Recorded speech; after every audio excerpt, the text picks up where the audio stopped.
लोग ये सवाल खड़े कर रहे थे कि भारत किधर है, नहीं है, ईरान के लिए नहीं बोला, उसको बोला, इसको बोला। आज की डेट में ईरान के स्ट्रेट ऑफ हॉर्मुज से होते हुए 2 जहाज आ गए एलपीजी लेकर।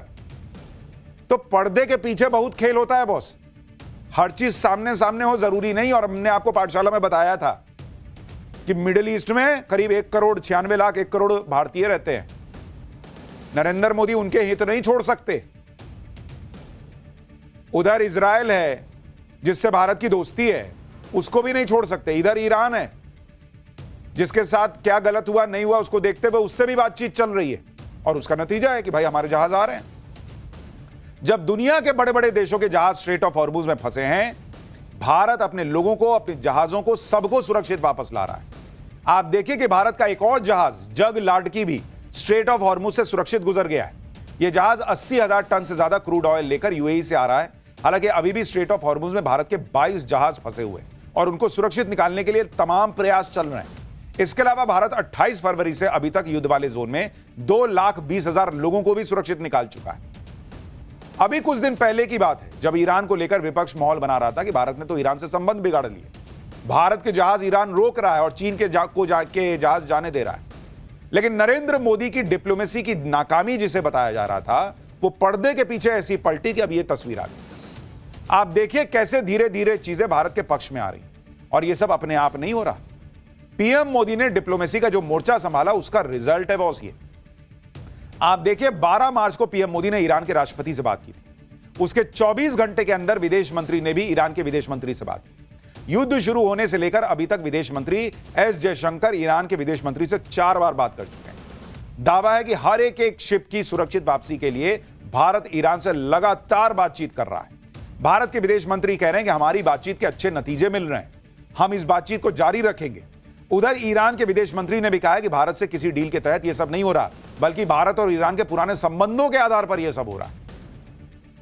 तो आप नरेंद्र मोदी से नफरत कर सकते हैं, किसी को नहीं पसंद आ सकते हैं, विपक्ष की पॉलिटिक्स हो सकती है, लेकिन यह मोदी की बात नहीं है बॉस। ये एलपीजी नरेंद्र मोदी के घर में नहीं जाएगा जो आ रहा है, यह क्रूड ऑयल जो आ रहा है यह मोदी के घर में नहीं जाएगा। यह आपके हमारे काम आने वाला है और इसलिए यह भारत की जीत है कि अगर वहां से हमारे जहाज आ रहे हैं। लेकिन ये जहाज आ रहे हैं, वो कितनी राहत देंगे वो अभी आगे बताऊंगा। एक तरफ तो डिप्लोमेसी से भारत वो अचीव कर रहा है जो दूसरे देश अचीव नहीं कर पा रहे। दूसरी तरफ डोनाल्ड ट्रंप हैं जिनके मुंह से डिप्लोमेसी की बातें नहीं बल्कि सब कुछ तहस नहस कर देने की बातें अब भी निकल रही। जिस वक्त लग रहा था कि ट्रंप ईरान युद्ध को अब खत्म करना चाहते हैं, उसी वक्त ट्रंप ने ईरान के खार्ग आइलैंड पर अटैक कर दिया, सबसे बड़ा अटैक, और युद्ध को और भड़का दिया। खार्ग आइलैंड पर अमेरिका ने उसी दिन बड़ा अटैक किया जिस दिन ट्रंप ने गाली बकते हुए ईरान को कहा था कि आज देखना इनका क्या करता हूं। इसी दिन अमेरिका ने खार्ग आइलैंड को पहली बार अटैक किया, जिसकी तस्वीरें आपको दिखा रहा हूं। जबकि इससे पहले अमेरिका ने 2 हफ्ते के युद्ध में खार्ग आइलैंड को छुआ भी नहीं था। यानी जब ट्रंप को कुछ समझ में नहीं आया क्या करूं, तो वो खार्ग आइलैंड में घुस गए। ट्रंप ने खार्ग आइलैंड को इसलिए नहीं छुआ था क्योंकि ईरान का 90% तेल खार्ग आइलैंड से निर्यात होता है। यहीं पर ईरान की स्टोरेज फैसिलिटी और टैंकर लोडिंग टर्मिनल और पाइपलाइन भी यहीं पर मौजूद है। कुल मिलाकर यह खार्ग आइलैंड ईरान की लाइफलाइन है। लेकिन ट्रंप ने इसे पहले इसलिए नहीं छुआ क्योंकि इससे युद्ध और भड़क जाता, दुनिया में तेल का संकट बढ़ जाता। लेकिन अब ट्रंप युद्ध में ऐसा फंसे हैं कि उन्हें आखिर में आकर खार्ग आइलैंड पर अटैक करना पड़ा। यह दिखाना पड़ा कि ईरान वॉर में उनके पास अभी भी पत्ते बचे हुए हैं। लेकिन आप यह भी देखिए कि अमेरिका ने खार्ग आइलैंड में अटैक किया तो वहां के तेल को निशाना नहीं बनाया, बल्कि वहां सैन्य ठिकानों को निशाना बनाया। क्योंकि डोनाल्ड ट्रंप को अब भी अंदर ऐसे चुन्नू सी उम्मीद है कि कल को हम घुसेंगे और ये तेल लूट लेंगे। तो तेल नहीं फोड़ते हैं, बिजनेसमैन आदमी है बॉस। उन्होंने ईरान को मैसेज दिया कि देखो मैं यहां मार सकता हूं। ईरान झुकने वाला है, उसके बावजूद नहीं झुका। अमेरिका ने खार्ग आइलैंड में समंदर में बिछाने वाली बारूदी सुरंगों की फैक्ट्री, मिसाइल स्टोरेज बंकर और दूसरे सैन्य ठिकानों पर बम गिरा दिया, लेकिन ऑयल इंफ्रास्ट्रक्चर को निशाना नहीं बनाया। डोनाल्ड ट्रंप तेल छुएंगे, तेल में का ही तो असली खेल है। ट्रंप की नजरें ईरान के खार्ग आइलैंड पर टिकी हुई और खार्ग आइलैंड पर और हमले की वो धमकी दे रहे हैं। ट्रंप ने कहा कि सिर्फ मजे के लिए अमेरिका खार्ग आइलैंड पर और हमले कर सकता है। सुन रहे हैं आप इस आदमी का, आप लेवल देखिए सोचने का। कह रहा है कि मैं मजे के लिए मार सकता हूं।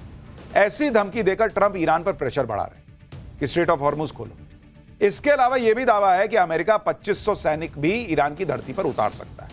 इस फैसले को लेकर यह बातें हो रही हैं कि क्या ट्रंप खार्ग आइलैंड पर कब्जा करने में लगे हुए हैं। जो हमने आपको कहा था कि इस आदमी के दिमाग में घूम फिर के पैसा पैसा पैसा चलता है। वो दुनिया को नाटक करके बताता है कि अमेरिका दुनिया को बचाने के लिए ईरान में घुस रहा है, रिजीम चेंज करना चाहता है, वो परमाणु हथियार रोकना चाहता। अरे कुछ नहीं रोकना चाहते, तुम खाली लूटना जानते हो। अमेरिका, तुम खाली तेल लूटना जानते हो, और एक बार तेल के बहाने घुसे तो जो मिलता है लूट के निकलते हो। तो ये तमाशा दुनिया को दिखाना कि हम दुनिया का भला कर रहे हैं। अभी इनके प्रवक्ता से पूछा गया कि भाई दूसरे देश को क्यों घुसना चाहिए आपकी मदद के लिए, आप उनसे तो पूछ के गए नहीं थे। तो वो कह रही है इनकी प्रवक्ता कि भाई हम दुनिया के लिए ना लड़ रहे हैं। अरे बाप रे, दुनिया के लिए लड़ रहे हैं, हमसे पूछ के लड़े हो तुम। खार्ग आइलैंड पर हमला करके ट्रंप ने ईरान को और भड़का दिया। ईरान ने कहा था कि उस पर जिस तरह के हमले होंगे वो वैसा ही पलट के जवाब देगा। अगर उसके ऑयल इंफ्रास्ट्रक्चर को निशाना बनाया जाएगा तो फिर वो भी दूसरों के ऑयल इंफ्रास्ट्रक्चर तबाह करेगा। यानी टिट फॉर टैट चल रहा है ईरान का, तुम मारो हम भी मारेंगे, तुम 4 मारोगे हम 2 तो मार ही देंगे। ईरान ने कहा कि खार्ग आइलैंड पर जो हमला हुआ था वो अमेरिका ने यूएई से किया, इसलिए खार्ग आइलैंड पर अमेरिका के हमले के बाद ईरान ने फिर से यूएई पर अटैक करना शुरू कर दिया। ईरान ने यूएई की फुजेराह पोर्ट पर हमला किया है। फुजेराह एक अहम ऑयल एक्सपोर्ट हब है, ईरान इसे लगातार टारगेट कर रहा है। शनिवार को भी जब ईरान ने इस पोर्ट पर हमला किया था तो भारत का जगलाट की शिप उस पोर्ट पर था और वहां ऑयल टर्मिनल से शिप पर क्रूड ऑयल लोड हो रहा था। राहत की बात यह रही कि इस हमले में किसी को कोई नुकसान नहीं। इसके अलावा कल रात भी ईरान ने दुबई एयरपोर्ट के पास हमला किया, जिसके बाद दुबई एयरपोर्ट के ऑपरेशन को रोक दिया गया था। देखिए कैसे धुआं निकल रहा है, जो तस्वीरें दुबई से आ रही। तो बेचारा यूएई फंस गया है क्योंकि अमेरिका वहां से अटैक करता है और ईरान चूंकि अमेरिका तक क्या ही मारेगा तो वो यूएई पर अटैक करता है कि तुम क्यों अपनी जमीन इस्तेमाल होने दे रहे हो। हालांकि इस बीच भी यूएई लगातार अपने लोगों के लिए काम कर रहा है। दुनिया भर में यूएई की हालांकि तारीफ हो रही है कि जिस तरीके से वहां पर हालात को संभालने का प्रयास हो रहा है, लेकिन ट्रंप के चक्कर में सब फंसे हुए हैं। इस तरह के हमले करके ईरान यह बता रहा है कि वो झुकने वाला नहीं है। युद्ध को नेक्स्ट लेवल पर ले जाना चाहते हो, वो भी जाने को तैयार है, और इसलिए अब वो घातक मिसाइलें निकाल रहा है। ईरान ने युद्ध में पहली बार सेजल 2 मिसाइल का इस्तेमाल किया, जिसे डांसिंग मिसाइल कहा जाता है, नाचने वाली मिसाइल। पहले आप इस मिसाइल की एक झलक देखिए, फिर आपको बताता हूं कि यह कितनी खतरनाक मिसाइल है जो अमेरिका को नचा रही है।